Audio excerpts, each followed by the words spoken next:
ท่านกำลังรับฟังการส่งกระจายเสียงจากสถานีวิทยุกระจายเสียงแห่งประเทศไทยจังหวัดลำพูนสำนักประชาสัมพันธ์เขต 3 กรมประชาสัมพันธ์กระจายเสียงในระบบ FM Stereo Multiplex ความถี่ 95 เมกะเฮิรตซ์จากอาคารเลขที่ 113 หมู่ที่ 10 ตำบลบ้านกลาง อำเภอเมืองจังหวัดลำพูนจากนี้ไปสถานีร่วมกับสำนักงานคณะกรรมการการเลือกตั้งประจำจังหวัดลำพูนเสนอรายการร่วมพัฒนาประชาธิปไตยกับกกต.ลำพูนค่ะ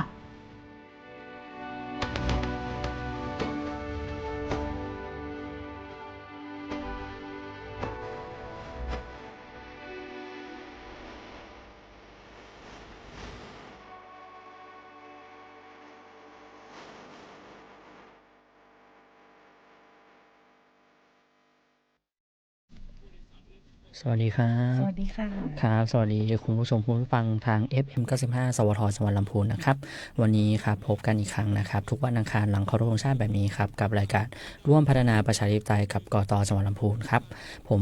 นายจินวัฒน์มรดานะครับพนักงานการเลือกตั้งปฏิบัติการครับรับหน้าที่เป็นผู้ดำเนินรายการครับแล้วก็สวัสดีครับสวัสดีค่ะครับพบกับหัวหน้าณชนันท์นะครับนายเนตรนะครับหัวหน้ากลุ่มงานสืบสวนสอบสวนและพรรคการเมืองนะครับวันนี้สำนักงานกต.จังหวัดลำพูนเราก็มีร่วมมาแลกเปลี่ยนนะครับองค์ความรู้เกี่ยวกับการเลือกตั้งนะครับหรือวันนี้เราเน้นไปที่เรื่องของพรรคการเมืองใช่ไหมครับหัวหน้าครับก็วันนี้เราจะร่วมแลกเปลี่ยนประเด็นไหนบ้างครับหัวหน้าครับก็ผ่านพ้นการเลือกตั้ง ครับมาแล้วนะคะในการเลือกตั้งทั้งท้องถิ่นและครับระดับประเทศนะคะก็คือสสที่ผ่านมา แต่วันนี้ก็จะมาให้ความรู้นะคะเกี่ยวกับเรื่องของพรรคการเมืองนะคะว่ามีความเป็นมายังไงการจัดตั้งพรรคการเมือง บทบาทสำคัญของพรรคการเมืองมีอะไรบ้างนะคะก็เป็นความรู้ทั่วไปที่สามารถเผยแพร่ประชาสัมพันธ์ให้กับคุณผู้ฟังคุณผู้ชมนะคะไว้เพื่อจะได้ทราบในข้อมูลเบื้องต้นนะคะครับก็เราปกติเราจะพูดถึงกระบวนการจัดการเลือกตั้งไปแล้วเนาะแล้วก็กลุ่มเขาเรียกว่ากลุ่มบุคคลเนาะพิเศษอีกกลุ่มนึงก็คือพรรคการเมืองเนาะที่มีส่วนขับเคลื่อนนะครับกระบวนการจัดการเลือกตั้งด้วยนะครับคือที่ผ่านมาเราจะพูดแต่ในวิธีการจัดการเลือกตั้งแล้วก็ไม่ได้กล่าวถึงที่มาที่ไปของหัวใจหลักจริงๆที่ก่อนจะมีการเลือกตั้งน่ะจะต้องมีอะไรเหมือนเราย้อนไทม์แมชชีนไปนะคะว่าการจะมีการเลือกตั้งได้อะก็จะต้องมีองค์กรสำคัญนะคะที่มีบทบาทหน้าที่ที่สำคัญเกี่ยวกับการเมืองของไทยนะคะนั่นคือระบบของพรรคการเมืองค่ะค่ะซึ่งพรรคการเมืองนะคะก็ทุกท่านนะคะก็จะเห็นว่าในประเทศไทยเรานะคะมีการจดทะเบียนจัดตั้งพรรคการเมืองเป็นจำนวนหลายพรรคนะคะซึ่งปัจจุบันนี้มีเยอะมากนะคะก็พรรคการเมืองก็ถือว่าเป็นสถาบันทางการเมืองที่มีบทบาทสำคัญในการปกครองในระบอบประชาธิปไตยอันมีพระมหากษัตริย์ทรงเป็นประมุขนะคะและถือเป็นรากฐานสำคัญของระบบการเมืองไทยค่ะที่มุ่งเน้นการจัดสรรอำนาจนะคะอำนาจอธิปไตยนะคะให้เป็นของปวงชนชาวไทยนะคะโดยมีพระมหากษัตริย์ทรงเป็นประมุขแห่งรัฐนะคะซึ่งเป็นผู้ทรงไว้ซึ่งความมั่นคงและความสมดุลแห่งอำนาจนะคะและพรรคการเมืองก็ถือเป็นสถาบันทางการเมืองนะคะที่มีบทบาทสำคัญอย่างยิ่งในฐานะตัวกลางและตัวแทนในการแสดงออกซึ่งเจตจำนงของประชาชนนะคะก็คือพรรคการเมืองเป็นตัวกลางนะคะในการแสดงเจตนารมณ์ทางการเมืองหรือการมีส่วนร่วมทางการเมืองในระบอบประชาธิปไตยนะคะอันมีพระมหากษัตริย์เป็นประมุขนะคะก็วันนี้เราก็จะมาพูดคุยกันเกี่ยวกับเรื่องนี้นะคะก็ความเป็นมาของพรรคการเมืองนะคะก็จะกล่าวสั้นๆเนาะว่าอันนี้จะเป็นประวัติความเป็นมาเบื้องต้นนะคะทุกท่านพอจะทราบไหมว่าพรรคการเมืองเนี่ยถือกำเนิดมาเมื่อไหร่นะคะอันนี้เป็นความรู้ทั่วไปเป็นความรู้เนาะแต่ว่าอาจจะลงลืมกันบ้างนะครับใช่ค่ะเราเปลี่ยนแปลงการปกครองเมื่อปีไหนนะคะ2475ใช่ค่ะ24มิถุนายนนะครับ2475ก็พรรคการเมืองในประเทศไทยนะคะถือกำเนิดขึ้นนะคะหลังจากที่มีการเปลี่ยนแปลงการปกครองนะคะในปีพุทธศักราช2475นะคะ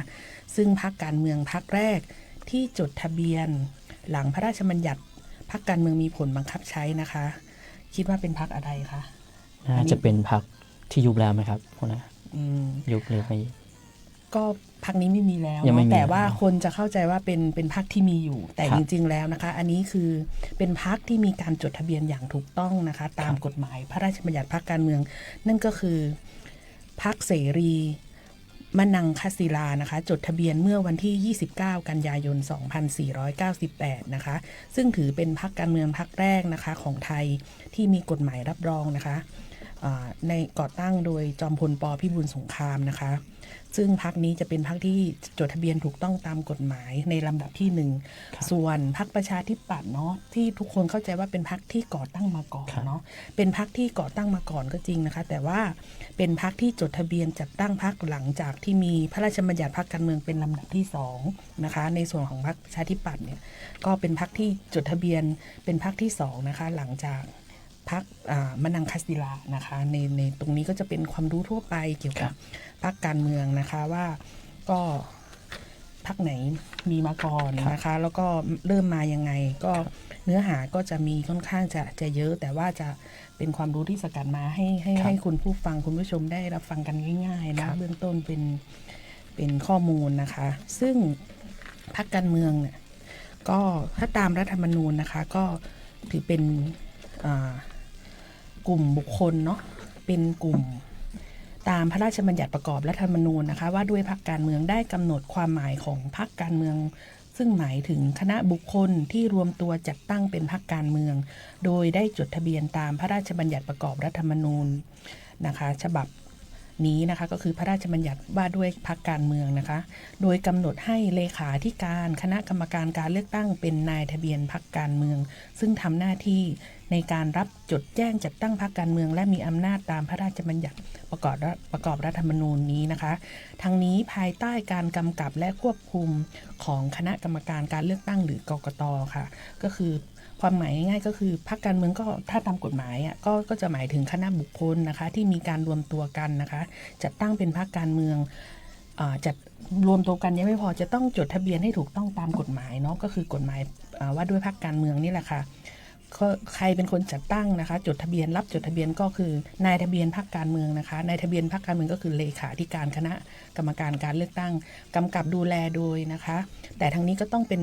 ภายใต้การกำกับดูแลของคณะกรรมการการเลือกตั้งหรือกกต.นั่นเองนะคะซึ่งพรรคการเมืองสรุปองค์ประกอบสำคัญของพรรคการเมืองนะคะพรรคการเมืองจะต้องเกิดจากกลุ่มหรือคณะบุคคลที่รวมกันจัดตั้งเป็นองค์กรซึ่งเป็นการรวมกันโดยสมัครใจและมีการจัดระบบระเบียบรวมทั้งการจัดการอย่างชัดเจนนะคะก็คือการจัดตั้งเนี่ยจะต้องโดยสมัครใจด้วยนะคะตามกฎหมายนะคะก็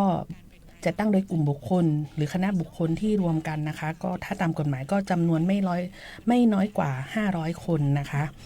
ตรงนี้ก็จะเป็นจำนวนบุคคลนะคะที่สามารถจัดตั้งพรรคการเมืองได้นะคะก็ไม่น้อยกว่า500คนนะคะหรือ500คน501คนเป็นต้นไปก็ได้นะคะก็ตรงนี้นะคะ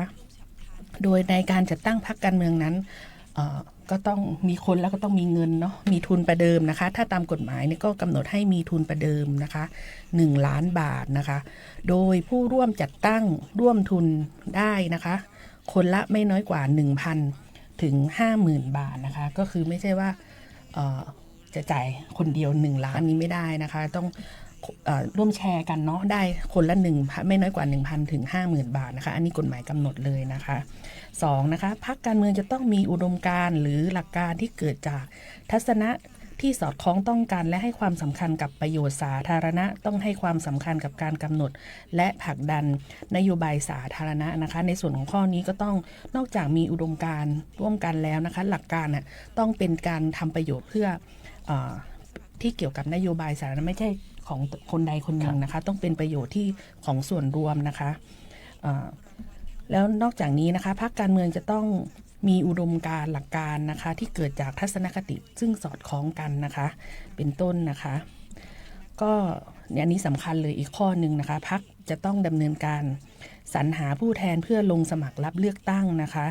เนื่องจากว่าพรรคการเมืองเนี่ยต้องประกอบด้วยสมาชิกนะคะที่ต้องทำงานด้านการเมือง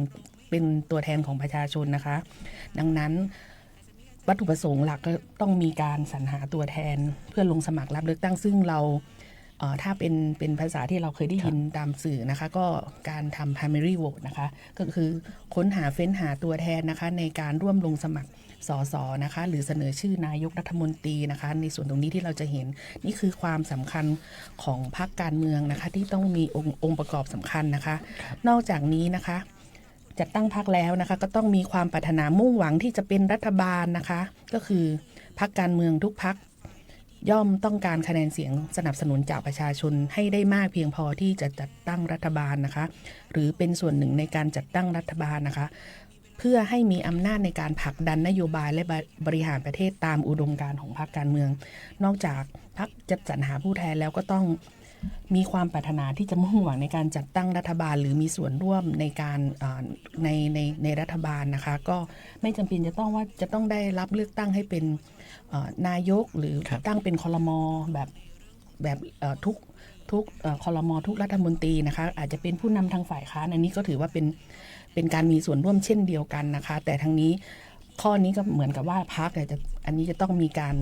ทำกิจกรรมเนาะที่เกี่ยวข้องในการผลักดันนโยบายและในการบริหารประเทศนะคะซึ่งเป็นองค์ประกอบสำคัญนะคะก็ทางพรรคการเมืองเนี่ยถ้าความองค์ประกอบที่หลักๆก็มีประมาณนี้เนาะส่วนความสำคัญของพรรคการเมืองเนี่ยก็จะสรุปได้นะคะพรรคการเมืองมีความสำคัญยังไงก็มีหลักๆสำคัญใหญ่ๆก็คือ3ประการนะคะ 1. พรรคการเมืองต้องมีอุดมการณ์หรือหลักการเกี่ยวกับการปกครองร่วมกันบางประการนะคะ 2. พรรคการเมืองต้องมีการจัดตั้งเป็นหน่วยงานมีเจ้าหน้าที่ประจำและมีระเบียบข้อบังคับในการดำเนินการที่ชัดเจน 3. พรรคการเมืองต้องทำหน้าที่เป็นคนกลางระหว่างประชาชนกับรัฐบาลด้วยการสะท้อนความคิดเห็นและความต้องการของประชาชนนะคะอันนี้ลักษณะที่สำคัญนะคะรวมถึงนะคะนอกจากที่ได้กล่าวมาแล้วนะคะพรรคการเมืองในเรื่องของการดำเนินงานนะคะที่สำคัญเนี่ยจะต้องมีการตอบสนองผลประโยชน์พรรคการเมืองนะคะพรรคการเมืองต้องทำหน้าที่ตอบสนองผลประโยชน์อันพึงมีพึงได้ของประชาชนในฐานะเป็นเครื่องมือในการสะท้อนความต้องการหรือข้อเรียกร้องต่างๆของประชาชนนะคะและเป็นช่องทางติดต่อสื่อสารการมีพรรคการเมืองจะทำให้มีการช่องทางติดต่อสื่อสารระหว่างประชาชนกับรัฐมากขึ้นข้อนี้ง่ายๆก็คือพรรคเป็นสื่อกลางนะคะในการสะท้อนปัญหาหรืออะไรต่างๆนะคะที่พรรคจะต้องไปดำเนินการติดต่อสื่อสารในฐานะที่อาจจะเป็นรัฐบาลนะคะหรือผู้นำฝ่ายค้านนี่ก็คือพรรคต้องเป็นตัวกลางนะคะเป็นตัวกลางยังไม่พอนะคะก็ต้องเป็นคนรวบรวมความต้องการของประชาชนด้วยในส่วนนี้สำคัญนะคะก็พรรคการเมืองก็ต้องมีความทำหน้าที่รวบรวมความต้องการของประชาชนจากการที่พรรคการเมืองอยู่ในฐานะตัวแทนของประชาชนได้กลุ่มผลประโยชน์ต่างๆดังนั้นนะคะพรรคการเมืองจะมีความสำคัญในแง่ของการเรียกร้องให้รัฐบาลดำเนินการในเรื่องต่างๆเพื่อแก้ไขปัญหาและตอบสนองต่อความต้องการของประชาชนข้อนี้ง่ายก็คือเป็นปากเป็นเสียงให้กับประชาชนนั่นเองนะคะรวบรวมนะคะ3นะคะต้องเป็นสื่อความต้องการนะคะเป็นสื่อกลางนะคะสื่อความต้องการของประชาชนพรรคการเมืองจะต้องทำหน้าที่เป็นสื่อความต้องการของประชาชนไปให้รัฐบาลนะคะเพื่อกำหนดนโยบายการเลือกสรรความต้องการที่หลากหลายของประชาชนแปลเปลี่ยนเป็นนโยบายหลักนะคะซึ่งเป็นกระบวนการที่สำคัญอย่างหนึ่งนะคะในการกำหนดนโยบายนะคะแต่ส่วนพรรคการเมืองที่ไม่ได้จะตั้งเป็นรัฐบาลนะคะก็อาจจะต้องทำหน้าที่ในการตรวจสอบการทำหน้าที่ของพรรคการเมืองที่มีอำนาจก็คือฝ่ายค้านนะคะพรรคที่เป็นฝ่ายค้านนั่นแหละค่ะก็ทำหน้าที่เป็นการเราจะเห็นในสภาเนาะทำในประชุมสภาที่เราก็ตรวจสอบนะคะในการอภิปรายต่างๆนะคะตรวจสอบการทำงานของพรรคที่ทำหน้าที่บริหารประเทศในณเวลานั้นนั่นเองนะคะอันนี้ก็จะเป็นความสำคัญของพรรคการเมืองค่ะต่อไปนะคะก็อันนี้บทบาทหน้าที่นะคะบทบาทหน้าที่ของพรรคการเมือง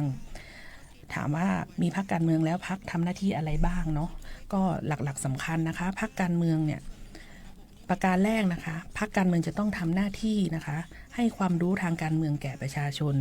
นี่จะอยู่ในกฎหมายเลยเนาะเป็นการจัดตั้งพรรคการเมืองว่าพรรคต้องทำกิจกรรมอะไรบ้างนะคะลำดับแรกคือให้ความรู้ทางการเมืองแก่ประชาชนนะคะตามแนวทางของพรรคการเมืองนะคะโดยมีความเชื่อว่าแนวทางดังกล่าวจะเป็นนโยบายในการแก้ปัญหาของประเทศชาติและประชาชนได้ดีที่สุดนะคะ ประการที่2นะคะบทบาทหน้าที่ในการสรรหาบุคคลมาเป็นสมาชิกพรรคการเมืองและการคัดสรรตัวแทนของพรรคการเมืองเพื่อลงสมัครรับเลือกตั้งหรือดำรงตำแหน่งทางการเมือง อันนี้เราเห็นได้ชัดเลยการสรรหาการหาสมาชิกเนาะมีพรรคแล้วนะจะต้องมีตัวบุคคลนะคะว่าต้องมาเป็นสมาชิกพรรคเพื่อที่จะได้ดำเนินพรรคจะได้สมบูรณ์ดำเนินนโยบายต่างๆของพรรคได้นะคะและที่สำคัญสมาชิกนะคะจะเป็นผู้ร่วมคัดสรรนะคะตัวแทนของพรรคเพื่อเป็นผู้นำของประเทศนะคะหรือผู้ดำรงตำแหน่งทางการเมืองสำคัญต่างๆต่อไปที่เราเห็นก็คือที่สมาชิกเวลาประชุมสมาชิกพรรคในเรื่อง primary vote การประชุม primary vote ก็ต้องมีสมาชิกพรรคนะคะร่วมโหวตว่าจะส่งใครไปเป็นตัวแทนของพรรคในการเสนอชื่อเป็นผู้ดำรงตำแหน่งนายกนะคะที่เราเห็นเป็นต้นนะคะอันนี้พรรคก็ต้องมีบทบาทในตรงนี้นะคะอันดับที่3นะคะบทบาทหน้าที่ในการระดมสภาพกำลังทางการเมืองนะคะคือรวบรวมพลังประชาชนผู้มีสิทธิ์ออกเสียงเลือกตั้งให้มาสนับสนุนพรรคการเมืองเพื่อให้มีโอกาสเป็นรัฐบาลหรือเข้าไปทำหน้าที่ตัวแทนเป็นผลประโยชน์ของประชาชนในสภานะคะก็คือก็ระดมคนก็คือสมาชิกนี่แหละค่ะให้มีกิจกรรมเนาะส่วนร่วมทางการเมืองแต่กิจกรรมหรือการสนับสนุนเนี่ยจะต้องเป็นไปตามกฎหมายนะคะแล้วก็ต้องถูกต้องโดยความสงบเรียบร้อยด้วยอันนี้มันก็จะมีข้อกฎหมายที่ลึกลงไปอีกแต่พรรคเนี่ยจะต้องเป็นศูนย์กลางในการระดมกลุ่มบุคคลนะคะเพื่อเสริมกำลังทางด้านการเมืองในด้านต่างๆนะคะเป็นต้นนะคะต่อไปนะคะนอกจากนี้นะคะพรรคประการที่4นะคะบทบาทและหน้าที่ในการประสานประโยชน์อันเกิดจากความขัดแย้งเพื่อนำไปสู่การตกลงตามวิถีทางของประชาธิปไตยนะคะก็อันนี้ก็เป็นการระดมกลุ่มบุคคลหรือมีบทบาทในการประสานในเรื่องต่างๆนะคะโดยถ้าหากมีเรื่องขัดแย้งกันเนี่ยพรรคก็อาจจะเป็นสื่อกลางในการประสานให้มีการกลุ่มบุคคลหรือสมาชิกพรรคหรืออะไรให้เป็นตัวแทนในการพูดคุยกันนะคะในเรื่องให้เกิดลดความขัดแย้งนะคะให้เกิดประโยชน์นะคะในเรื่องนั้นๆนะคะประการที่5นะคะบทบาทหน้าที่ในการเป็นศูนย์กลางทางพรรคการเมืองของสมาชิกพรรคการเมืองนะคะก็คือปัญหาทางการเมืองและความต้องการของสมาชิกพรรคการเมืองนะคะประชาชนเนี่ยที่จะได้รับแก้ไขหรือทำให้เกิดผลสำเร็จได้นะคะพรรคเนี่ยจะต้องเป็นศูนย์กลางด้วยเป็นเซ็นเตอร์ในการรับเรื่องราวร้องทุกข์การรับฟังข้อมูลต่างๆนะคะจากสมาชิกพรรคและประชาชนนะคะซึ่งกรณีนี้ก็จะต้องมีเจ้าหน้าที่ของพรรคนะคะทำหน้าที่ในการศึกษาวิเคราะห์ในแต่ละเรื่องเพื่อหาทางช่วยเหลือควบคู่ไปกับบทบาทหน้าที่ของพรรคการเมืองนะคะอันนี้ก็สามารถรวบรวมเนาะคือพรรคไหนที่มีสาขามีตัวแทนในแต่ละจังหวัดเป็นเซ็นเตอร์ศูนย์กลางในการรวบรวมปัญหาความต้องการของประชาชนเพื่อแปลเปลี่ยนเป็นนโยบายหรือผลักดันนโยบายต่างๆขึ้นสู่ไปสู่ของไปนำเสนอต่อผู้มีอำนาจในการบริหารประเทศต่อไปนะคะในส่วนตรงนี้ประการที่6อันนี้ก็เป็นในฐานะกรณีนี้เป็นฐานะบทบาทหน้าที่ในฐานะฝ่ายค้านนะคะหรือผู้ตรวจสอบการทำงานของฝ่ายบริหารนะคะในระบอบประชาธิปไตยนะคะในระบบรัฐสภาก็เป็นบทบาทของพรรคการเมืองในเรื่องการเป็นในฐานะของฝ่ายค้านในการนอกจากเราจะนำเสนอนโยบายอะไรต่างๆแล้วนะคะรวบรวมข้อมูลจากประชาชนว่าประชาชนมีความต้องการอะไรพรรคการเมืองก็ต้องทำหน้าที่หากพรรคไหนนะคะที่ทำหน้าที่เป็นฝ่ายค้านนี่ก็ต้องทำหน้าที่ตรวจสอบฝ่ายบริหารด้วยอันนี้ก็ถือว่าเป็นหลักในการคานอำนาจเนาะในการทั้งด้านบริหารในระบบรัฐสภานะคะอันดับที่7นะคะบทบาทหน้าที่ในการสร้างผู้นำทางการเมืองนะคะตรงนี้ก็คือแต่ละพรรคเนี่ยก็ต้องดำเนินการพัฒนาสรรหาบุคคลนะคะที่มีคุณสมบัตินะคะเป็นผู้นำทางการเมืองนะคะเป็นในการสร้างผู้นำทางการเมืองค่ะก็จะที่หัวหน้าณชนันท์ได้พูดมาก็คือค่อนข้างมีเป็นสถาบันทางการเมืองที่สำคัญนะครับในการพัฒนาประชาธิปไตยของประเทศเราด้วยเนาะเพราะว่าเสมือนเป็นตัวกลางเนาะระหว่างประชาชนแล้วก็กระบวนการการมีส่วนร่วมของประชาธิปไตยเนาะให้เห็นผลในระดับพื้นที่ด้วยใช่ไหมครับหัวหน้าแล้วก็ในภาพรวมของประเทศด้วยนะครับเรารับความรู้ไปบางส่วนของพรรคการเมืองแล้วนะครับแล้วก็เดี๋ยวขออนุญาตพักสักครู่ครับหัวหน้าครับก็เดี๋ยวพักรับฟังบทเพลงเพราะจากทางสถานีนะครับสวรนะครับลำพูนเนาะ FM 95ครับแล้วกลับมาพบกันครับกับรายการร่วมพัฒนาประชาธิปไตยกับกต.จังหวัดลำพูนครับในช่วงที่2ครับ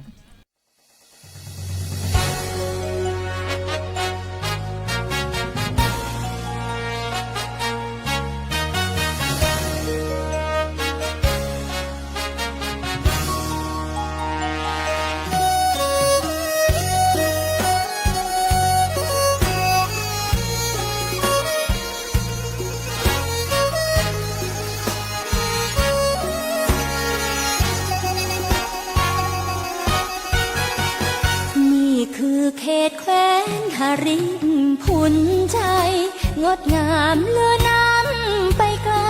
ถิ่นงามน้ำใจเปี่ยมในเมตตารอยยิ้มพิมพ์จิตให้ความเป็นมิตรแด่ผู้เยือนมาธรรมชาติสดใสแมกไม้นานาหมู่มวลพฤกษาลานตาทั่วไปร่มเย็นอยู่ใต้บุญบารมีขององค์ปฐมกษัตริย์จามเทวีศรีหริพุนชัยกว่า1,300 ปีทรงสร้างธานีรุ่งเรืองวิไลเมื่อครั้งก่อนการตำนานบ่งไว้หริพุนชัยยิ่งใหญ่เหลืองามฟูเฟื่องอัคระเด่นล้ำศิลปะงามมากมายพุทธศาสตร์เบ่งบานสานใจประเพณีสืบไว้งดงามบ่มจิตกายใจไว้ด้วยวัฒนธรรมผู้คนกล่าวขานขนานนามว่าเป็นเมืองงามหริพุนชัยจวบจนวันนี้คือเมืองลำพูนทั่วถิ่นแคว้นแสนอบอุ่นสมเป็นเมืองบุญดังนามขานไทย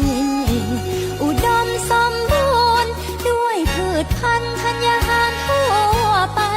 เทิดทูนครูบาเจ้าศรีวิชัยอยู่เหนือจิตใจเราไปทั่วกาล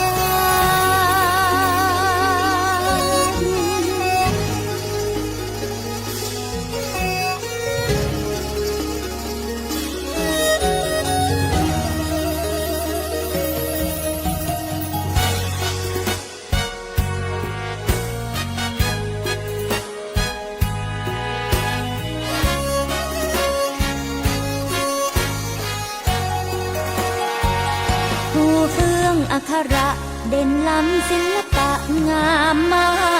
กมายพุทธศาสตร์เบ่งบานสานใจประเพณีสืบไว้งดงามบ่มจิตกายใจไว้ด้วยวัฒนธรรมผู้คนกล่าวขานขนานนามว่าเป็นเมืองงามหริพุนจวบจนวันนี้คือเมืองลำพูนทั่วถิ่นแคว้นแสนอบอุ่นสมเป็นเมืองบุญดังนามขานไทยอุดมสมบูรณ์ด้วยพืชพันธุ์ธัญญาหารทั่วไปเทิดทูนครูบาเจ้าศรีวิชัยอยู่เหนือจิตใจเราไปทั่วกาล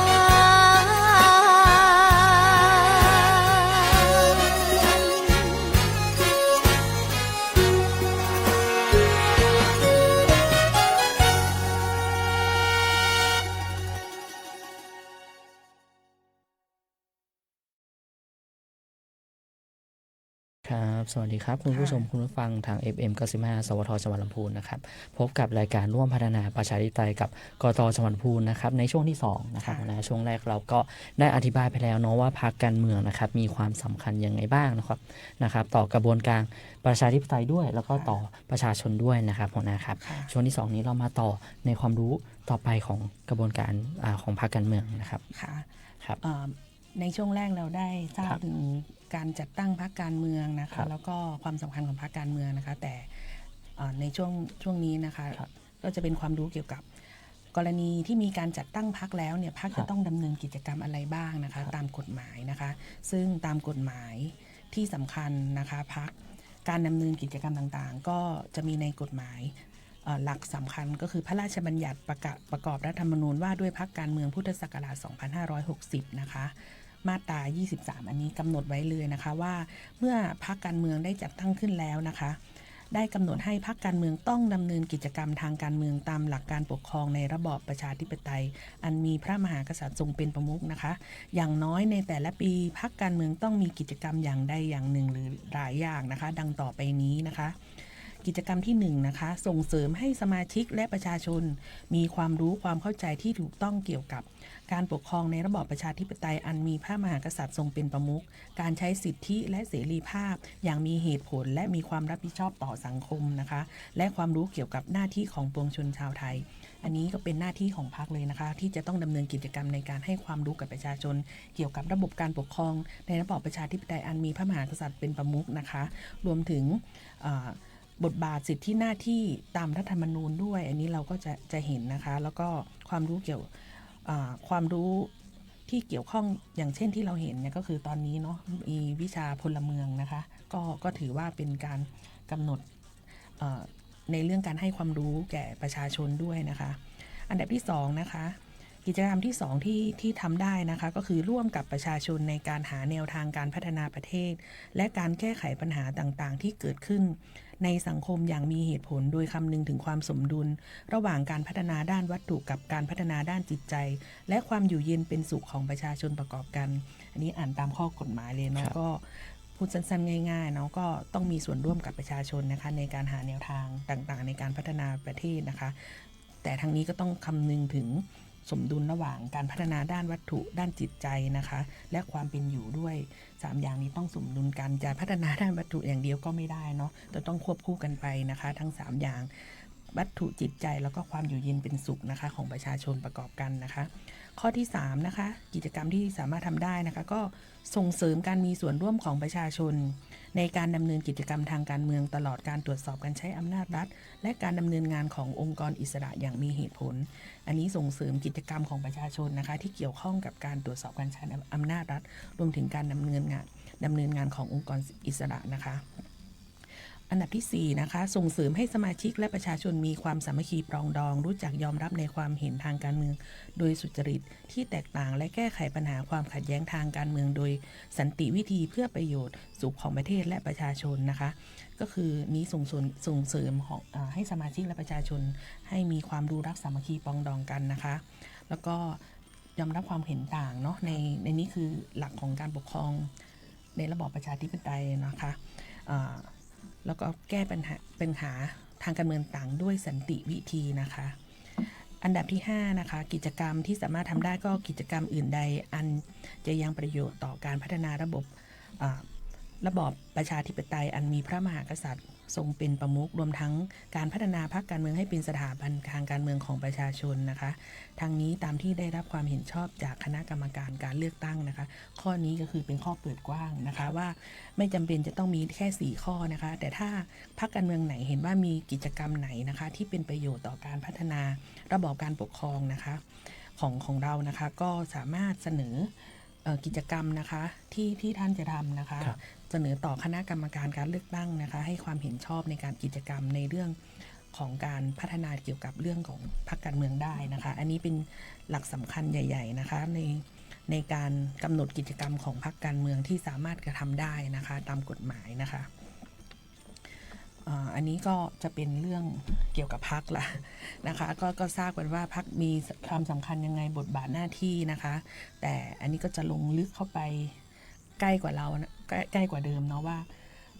พรรคการเมืองเนี่ยท่านแต่ละจังหวัดเนี่ยมีตัวแทนไหมนะมีสาขาไหมอย่างเงี้ยนะคะก็เราจะเห็นในรูปแบบพรรคใหญ่ๆเนาะตามข่าวตามสื่อพรรคใหญ่ซึ่งเป็นอยู่ที่กรุงเทพเนาะอยู่ที่เมืองหลวงเป็นหลักนะคะแต่กรณีนี้นะคะก็พรรคใหญ่ก็จะมีทั้งสาขามีตัวแทนจังหวัดซึ่งเป็นหน่วยย่อยลงมาของพรรคนะคะก็เป็นการกระจายการดำเนินงานของพรรคนะผ่านตัวแทนผ่านสาขานะคะเราก็จะมาให้ความรู้เกี่ยวกับเรื่องว่าในแต่ละจังหวัดเนี่ยพรรคการเมืองจะบุคคลไหนหรือหน่วยงานไหนนะคะหน่วยนิติบุคคลใดนะคะที่สามารถดำเนินกิจกรรมแทนพรรคการเมืองหลักใหญ่ได้นะคะก็ถ้าพรรคการเมืองที่เราเห็นนะคะก็จะมีนะคะอยู่สองอย่างเนาะหนึ่งก็คือสาขาพรรคการเมืองนะคะ2ตัวแทนพรรคการเมืองประจำจังหวัดนะคะตัวแทนพรรคเนี่ยแต่ละจังหวัด มันก็จะลึกเข้าไปนะคะก็กระจายกันได้ทั่วประเทศนะคะก็ถ้าเป็นสาขานี้ก็จะใหญ่ขึ้นมาหน่อยเนาะเราก็จะมาพูดถึงอันดับแรกเนาะสาขาพรรคการเมืองนะคะเป็นสาขาพรรคการเมืองนี่เป็นองค์ประกอบที่สำคัญของพรรคการเมืองนะคะที่ตั้งขึ้นในจังหวัดหรือเขตเลือกตั้งนะคะเพื่อประสานงานและดำเนินกิจกรรมทางการเมืองของพรรคการเมืองในพื้นที่รับผิดชอบดังกล่าวในข้อนี้เนาะสาขาพรรคการเมืองนี่ก็คือจะเป็นสาขาใหญ่เนาะอาจจะมีในทั้งในจังหวัดและมีในทั้งเขตนะคะหรือมีเป็นภาคก็ได้นะคะก็พรรคการเมืององค์ประกอบของสาขาพรรคการเมืองนะคะพรรคการเมืองต้องดำเนินการกรณีที่พรรคการเมืองได้จัดตั้งแล้วนะคะพรรคการเมืองจะต้องดำเนินการจัดให้มีสาขาพรรคการเมืองในแต่ละภาคอย่างน้อยภาคละ1สาขาตามประกาศของคณะกรรมการการเลือกตั้งเรื่องบัญชีรายชื่อภาคและจังหวัดพุทธศักราช 2560 ภายใน1ปีนับแต่วันที่นายทะเบียนพรรคการเมืองรับจดทะเบียนจัดตั้งพรรคการเมืองนะคะอันนี้ภายใน1ปีที่พรรคไปจดทะเบียนแล้วนะคะพรรคจะต้องมีสาขาพรรคการเมืองอย่างน้อยภาคละ1สาขาเนาะก็อันนี้ก็คือจะใหญ่ตามแต่ละภูมิภาคนะคะโดยสาขาพรรคการเมืองต้องมีองค์ประกอบดังนี้นะคะ 1. มีเขตพื้นที่รับผิดชอบจะเป็นเขตเลือกตั้งหรือเขตจังหวัดก็ได้นะคะตามที่กำหนดในข้อบังคับของพรรคการเมืองนะคะ 2. ต้องมีสมาชิกพรรคการเมืองที่มีภูมิลำเนาอยู่ในเขตพื้นที่ที่รับผิดชอบตั้งแต่500คนขึ้นไปนะคะ 3. ต้องมีคณะกรรมการสาขาพรรคการเมืองตามจำนวนและตำแหน่งที่กำหนดไว้ในข้อบังคับของพรรคการเมืองซึ่งต้องมีอย่างน้อย7คนเนาะอันนี้จะเป็นเรื่องของการจัดตั้งสาขานะคะซึ่งความสำคัญของสาขาเนี่ยองค์ประกอบของพรรคการเมืองของสาขาพรรคนะคะสาขาพรรคการเมืองเป็นองค์ประกอบที่สำคัญของพรรคการเมืองในจังหวัดหรือเขตเลือกตั้งเพื่อให้พรรคการเมืองยังคงดำรงสถานะความเป็นพรรคการเมืองซึ่งในแต่ละภาคอย่างน้อยต้องมีสาขาพรรคการเมืองภาคละ1สาขาอันนี้กฎหมายจะมีกำหนดด้วยเนาะถ้ามีไม่ครบเนี่ยอาจจะเป็นเหตุให้พรรคสิ้นสภาพได้หรือสิ้นสุดได้นะคะนอกจากนี้ก็จะต้องมีศูนย์กลางการดำเนินกิจการของพรรคการเมืองในจังหวัดหรือเขตนั้นๆนะที่เราก็จะเห็นเนาะเป็นสถานที่ตั้งของสาขาพรรคในจังหวัดใหญ่ๆส่วนใหญ่จะเป็นที่ตั้งของสาขาพรรคต่างๆนะคะแล้วก็อีกสำคัญอีกอย่างหนึ่งพรรคนะคะสาขาพรรคการเมืองเนี่ยจะต้องจัดทำทะเบียนสมาชิกของพรรคการเมืองในจังหวัดหรือเขตเลือกตั้งนะคะเพื่อเป็นข้อมูลของสมาชิกและปิดประกาศให้สมาชิกพรรคการเมืองในจังหวัดหรือเขตเลือกตั้งสามารถตรวจสอบข้อมูลทะเบียนสมาชิกเพื่อความถูกต้องได้อันนี้ท่านไหนเนาะที่เป็นสมาชิกพรรคนี่ก็สามารถไปตรวจสอบเนาะว่าตัวเองเนี่ยเป็นสมาชิกพรรคได้ที่ไหนได้เป็นสมาชิกหรือไม่นะคะก็ได้ที่สาขาพรรคการเมืองในแต่ละภูมิภาคนั้นๆได้นะคะนอกจากนี้พรรคการเมืองสาขาพรรคการเมืองยังมีบทบาทสำคัญในการสรรหาผู้สมัครรับเลือกตั้งนะคะก็คือในเรื่องของการจัดประชุมสมาชิกพรรคการเมืองให้ความเห็นชอบหรือไม่เห็นชอบนะคะในส่วนนี้ก็คือสาขาพรรคเนี่ยจะเป็นสถานที่เป็นหน่วยหลักสำคัญในการจะทำ primary vote นะคะค่ะตัวแทนพรรคการเมืองนะคะสาขาพรรคในข้อนี้นะคะสาขาพรรคการเมืองจะต้องมีโครงสร้างการดำเนินงานแบบมีส่วนร่วมในรูปแบบของคณะกรรมการเพื่อดำเนินกิจกรรมทางการเมืองตามหลักประชาธิปไตยภายในพรรคการเมืองได้ก็คือสาขาพรรคนี้ก็ต้องมีบอร์ดกรรมการด้วยก็คือย่อส่วนลงมาจากพรรคใหญ่เนาะที่เป็นศูนย์กลางอันนี้ก็จะเป็นสาขาพรรคนะคะก็มีตามภูมิภาคเนาะค่ะนี่ต่อไปนะคะนอกจากจะมีสาขาแล้วนะคะก็จะอันนี้เล็กลงมาหน่อยนะคะก็คือตัวแทนเนาะตัวแทนพรรคการเมืองประจำจังหวัดนะคะตัวแทนพรรคการเมืองประจำจังหวัดก็เป็นองค์ประกอบของพรรคการเมืองนะคะเพื่อทำหน้าที่ประสานงานและดำเนินกิจกรรมทางการเมืองนะคะโดยในจังหวัดใดที่จังหวัดไหนที่ไม่มีสาขาแต่มีตัวแทนพรรคการเมืองประจำจังหวัดนะคะกรณีของสมาชิกพรรคการเมืองเนี่ยจะต้องมีสมาชิกพรรคการเมืองซึ่งมีภูมิลำเนาอยู่ในจังหวัดนั้นเกิน100คนนะคะพรรคการเมืองนั้นอาจแต่งตั้งสมาชิกซึ่งมีภูมิลำเนาอยู่ในจังหวัดนั้นให้เป็นตัวแทนพรรคการเมืองประจำจังหวัดนั้นได้อันนี้ก็จะย่อลงมาหน่อยจากสาขามี500เนาะอันนี้ก็100คนนะคะย่อลงมานะคะตัวแทนพรรคการเมืองประจำจังหวัดต้องมีองค์ประกอบดังนี้นะคะ1 ต้องมีจำนวนตามที่กำหนดในข้อบังคับพรรคการเมืองนะคะ 2. พื้นที่รับผิดชอบต้องเป็นจังหวัดและไม่เป็นที่ตั้งของสาขาพรรคการเมืองนะคะอันดับ 3. มีสมาชิกพรรคการเมืองเกิน100คนตั้งแต่101คนขึ้นไปและต้องมีภูมิลำเนาในจังหวัดนั้นตัวแทนก็จะย่อส่วนลงมานะคะของในแต่ละจังหวัดนะคะสาขาก็จะใหญ่ขึ้นมาหน่อยนะคะในส่วนกิจกรรม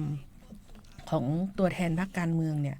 ก็จะมีลักษณะคล้ายๆกันกับสาขาแต่อาจจะแบบ สเกลเล็กลงมา ใช่แล้วก็มีความคล่องตัวนะคะมากขึ้นนะคะซึ่งหน้าที่กล่าวมาแล้วนะคะก็ทั้งตัวแทนและสาขาเนี่ยต่างก็มีหน้าที่ที่สำคัญเหมือนกันนะคะหน้าที่ของสาขาและตัวแทนพรรคการเมืองประจำจังหวัดนะคะจะต้องมีหน้าที่หลักดังนี้นะคะ 1. ต้องดำเนินหน้าที่นะคะต้องดำเนินกิจกรรมทางการเมืองของพรรคการเมืองในพื้นที่ที่รับผิดชอบโดยมีหน้าที่ดังต่อไปนี้ 1. นะคะจะต้องจัดทำบัญชีรายชื่อพร้อมที่อยู่ของสมาชิกพรรคการเมืองที่มีภูมิลำเนาในเขตพื้นที่รับผิดชอบนะคะและปิดประกาศเนาะใบแนสถานที่ทำการนะคะ 2. ทำหน้าที่จัดเก็บค่าธรรมเนียมและค่าบำรุงพรรคการเมืองนะคะ 3. นะคะแจ้งเป็นหนังสือให้หัวหน้าพรรคการเมืองทราบเมื่อมีการจัดตั้งสาขาพรรคตัวแทนพรรคการเปลี่ยนแปลงก็คือความเคลื่อนไหวอะไรต่างๆที่เกี่ยวในสาขาหรือตัวแทนเนี่ยทางสาขาและตัวแทนจะต้องทำหน้าที่แจ้งนะคะให้นะที่ให้สำนักงานใหญ่นะคะ 4. ดำเนินกิจกรรมทางการเมืองในเขตพื้นที่รับผิดชอบเนาะอันนี้ก็สเกลเล็กลงมาอาจจะดำเนินหน้าที่ในจังหวัดนั้นเนาะรวมถึงเสนอรายชื่อเป็นบุคคลให้ทำหน้าเป็นผู้สมัครรับเลือกตั้งอันนี้ก็เหมือนกันจัดประชุมนะคะอันนี้จัดประชุมของสมาชิกพรรคหรือดำเนินกิจกรรมต่างๆที่เกี่ยวกับสาขาหรือตัวแทนนั้นๆนะคะอันต่อไปก็เป็นเรื่องของการเงินแล้วเนาะต้องจัดให้มีบัญชีและรับเบิกจ่ายของสาขาตัวแทนนะคะโดยต้องทำบันทึกบัญชีให้แล้วเสร็จภายใน15วันเนาะนับแต่วันที่มีรายการนั้นเกิดขึ้นอันนี้เป็นเรื่องของทางบัญชีเนาะรวมถึงทำบันทึกการบริจาคเนาะเมื่อสาขาพรรคตัวแทนพรรคได้รับเงินบริจาคแล้วก็ต้องทำการบันทึกนะคะการบริจาคเงินทรัพย์สินนะคะในส่วนตรงนี้เสนอให้กับทางพรรคการเมืองทราบนะคะและ 9. นะคะให้ความเห็นในการกำหนดนโยบายของพรรคการเมืองที่ใช้ในการประกาศโฆษณานโยบายของพรรคการเมืองอันนี้ก็จะเป็น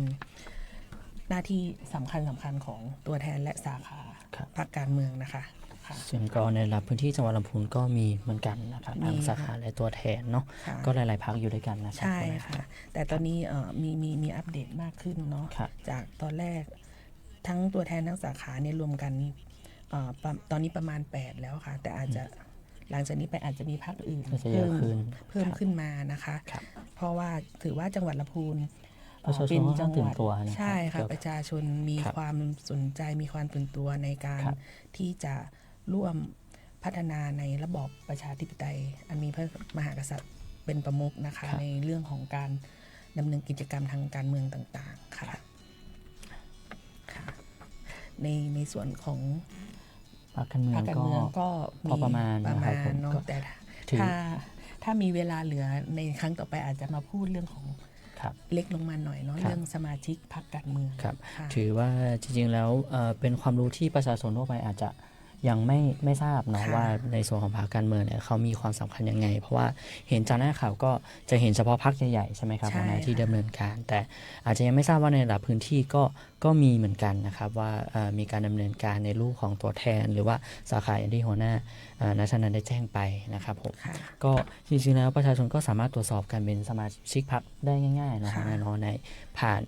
ระบบออนไลน์ก็ได้เนาะปัจจุบันก็สามารถที่จะเซิร์ช Google นะครับว่าตรวจสอบการเป็นสมาชิกพรรคการเมืองแล้วท่านก็คีย์เลขบัตรประชาชนเข้าไปใช่ไหมครับหัวหน้าครับรวมถึงแอปพลิเคชันก็มีด้วยนะคะสมาร์ทโหวตนะครับก็ซึ่งเราก็จะขออนุญาตแนะนำนะครับก่อนจากการในวันนี้ก็จะขออนุญาตแนะนำนะครับในส่วนของแอปพลิเคชันนะครับของสำนักงานคณะกรรมการการเลือกตั้งนะครับรวมถึงช่องทางนะครับเผยแพร่ประชาสัมพันธ์ของสำนักงานคณะกรรมการการเลือกตั้งประจำจังหวัดลำพูนด้วยนะครับผมซึ่งแอปพลิเคชันของสำนักงานกต.นะครับเราก็จะมีอยู่ด้วยกัน3แอปพลิเคชันด้วยกันนะครับหัวหน้าครับก็อย่างที่ได้กล่าวไปนะครับแอปพลิเคชันแรกก็คือแอปพลิเคชันสมาร์ทโหวตนะครับหรือว่าแอปพลิเคชันฉลาดเลือกเนาะก็จะสามารถที่จะค้นหานะครับองค์ความรู้เกี่ยวกับกระบวนการจัดการเลือกตั้งต่างๆนะครับทั้งการเลือกตั้งระดับชาตินะครับแล้วก็การเลือกตั้งระดับท้องถิ่นนะครับท่านก็สามารถที่จะตรวจสอบนะครับตรวจสอบสิทธิ์ เลือกตั้งนะครับตรวจสอบสถานที่ไปใช้สิทธิเลือกตั้งแล้วก็แจ้งเหตุที่ไม่อาจไปใช้สิทธิเลือกตั้งรวมถึงองค์ความรู้ต่างๆนะครับใครได้รับเลือกบ้างนะครับสถิติข้อมูลเกี่ยวกับการเลือกตั้งต่างๆนะครับในแอปพลิเคชัน Smart Vote นะครับแอปพลิเคชันที่2ก็คือแอปพลิเคชันตาสับปะรดนะครับซึ่งมีความเกี่ยวข้องกับหัวหน้าราชการโดยตรงเนาะซึ่งเป็นแอปพลิเคชันในการแจ้งเหตุทุจริตเกี่ยวกับกระบวนการจัดการเลือกตั้งนะครับแต่แอปพลิเคชันนี้พิเศษเนาะท่านจะต้องล็อกอินผ่านเลขบัตรประชาชนด้วยนะครับเพื่อเป็นการยืนยันว่าท่านไม่ได้เป็นการร้องเท็จเนาะแล้วก็มีหลักฐานเพียงพอนะครับถ้าสมมติว่าท่านมีเหตุนะครับทราบเหตุทุจริตต่างๆก็สามารถส่งทั้งรูปนะครับข้อความเนาะเสียงได้ด้วยใช่ไหมครับได้ค่ะวิดีโอก็ได้ด้วยนะครับผ่านแอปพลิเคชันก็ข้อมูลก็จะส่งไปที่สำนักงานกต.ส่วนกลางนะครับแล้วก็จะได้ประสานงานทางกต.จังหวัดเพื่อไปตรวจสอบอีกทีนึงนะครับผมแอปพลิเคชันสุดท้ายก็คือแอปพลิเคชัน Civic Education นะครับเป็นแอปพลิเคชันที่เก็บรวบรวมองค์ความรู้เกี่ยวกับกระบวนการประชาธิปไตยและการเลือกตั้งในช่วงวัยต่างๆของสำนักงานกต.จังหวัดลำพูนนะครับแล้วก็หลักสูตรง่ายๆก็คือหลักสูตรที่ประชาชนหลายกลุ่มอาจจะ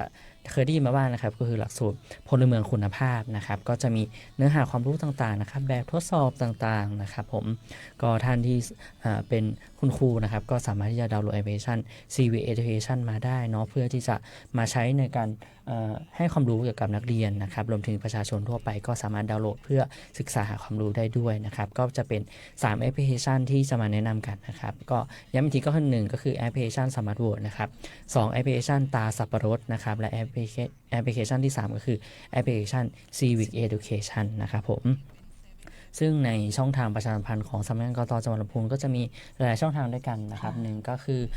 Facebook นะครับของสำนักงานคณะกรรมการการเลือกตั้งประจำจังหวัดลำพูนก็จะมี2ช่องทางนะครับท่านสามารถเซิร์ชแบบย่อหรือว่าแบบเต็มก็ได้นะครับสำนักงานคณะกรรมการการเลือกตั้งประจำจังหวัดลำพูนนะครับซึ่งก็จะรวบรวมองค์ความรู้เกี่ยวกับการเลือกตั้งทั้งในระดับชาติแล้วก็ในพื้นที่จังหวัดลำพูนด้วยกันนะครับซึ่งก็การเลือกตั้งที่จะมาถึงของจังหวัดลำพูนก็ถือว่าเป็นการเลือกตั้งมีการเลือกตั้งบ่อยนะครับที่ประชาชนในพื้นที่ก็จะได้มาเรียนรู้ในกระบวนการประชาธิปไตยนะครับผมก็การเลือกตั้งครั้งต่อไปเนี่ยล่าสุดนี้เห็นเพิ่งแจ้งมานะครับก็จะเป็นวันที่อาทิตย์ที่26กรกฎาคม2569ก็จะเป็นการเลือกตั้งสมาชิกสภาเทศบาลตำบลแม่ตืนนะครับเขตเลือกตั้งที่2อำเภอลีนะครับอันนี้ก็อนาคตก็จะได้มาชี้แจงแล้วก็อธิบายเกี่ยวกับแผนการดำเนินการจากการเลือกตั้งต่อไปนะครับหัวหน้าครับก็วันนี้ก็ถือว่าได้รับความรู้ค่อนข้างครบถ้วนนะเป็นความรู้ใหม่ที่ทางเราก็เพิ่งได้มาอธิบายนะครับเพราะว่าส่วนใหญ่เราก็จะทำความรู้เกี่ยวกับการเลือกตั้งเนาะการเลือกตั้งการหาเสียงนะคะการหาเสียงแต่ตอนนี้ก็หมดก็ไม่ค่อยมีการเลือกตั้งก็เลยมาให้ความรู้ที่เป็นองค์ใหญ่ๆหน่อยเรื่องใหญ่ๆหน่อยก็จะเป็นเนื้อหาความรู้ใหม่ก็ในส่วนของเรื่องพรรคการเมืองนะครับผมก็สำหรับวันนี้ก็อาจจะต้องลากันไปก่อนนะครับแล้วพบกันใหม่ครับกับรายการร่วมพัฒนาประชาธิปไตยกับกต.จังหวัดลำพูนครับทุกวันอังคารนะครับหลังเคารพธงชาติแบบนี้ครับผมสำหรับวันนี้ผมนายจิรวัฒน์ มานารานะครับพนักงานการเลือกตั้งปฏิบัติการครับและหัวหน้าณชนันท์ นายเนตรนะครับหัวหน้ากลุ่มงานสืบสวนสอบสวนและพรรคการเมืองครับขออนุญาตลาทุกท่านไปก่อนครับแล้วพบกันใหม่ครับสวัสดีครับสวัสดีค่ะ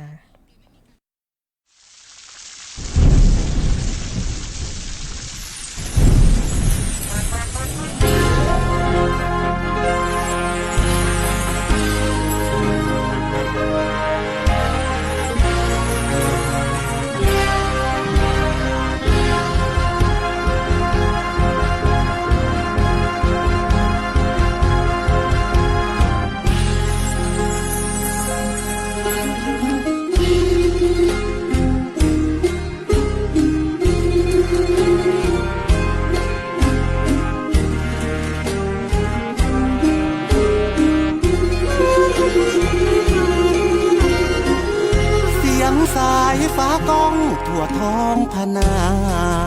ดังอินเสด็จลงมาสู่คันมารดามาเป็นนักบุญ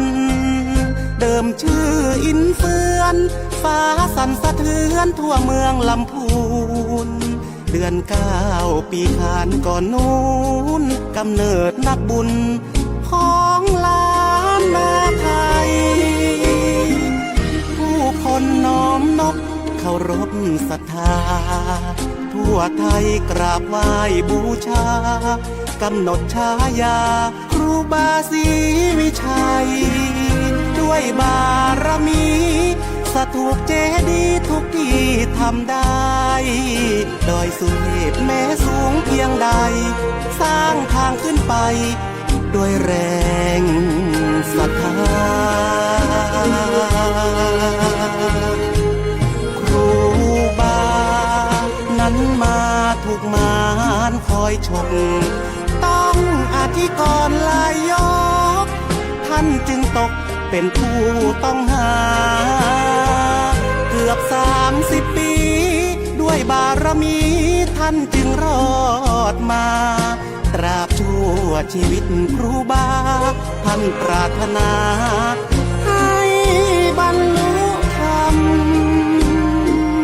เหมือนสวรรค์แกล้งแย่งเอาครูบาเพียง51 พรรษาบุญท่านครูบาเหลือเพียงความทรงจำดับเทียนสังขารมีธรรมลำธารเป็นทางชี้นำตามรอยเส้นทางเส้นธรรมยิ่งใหญ่เรือล้ำทั่วล้านนาไทย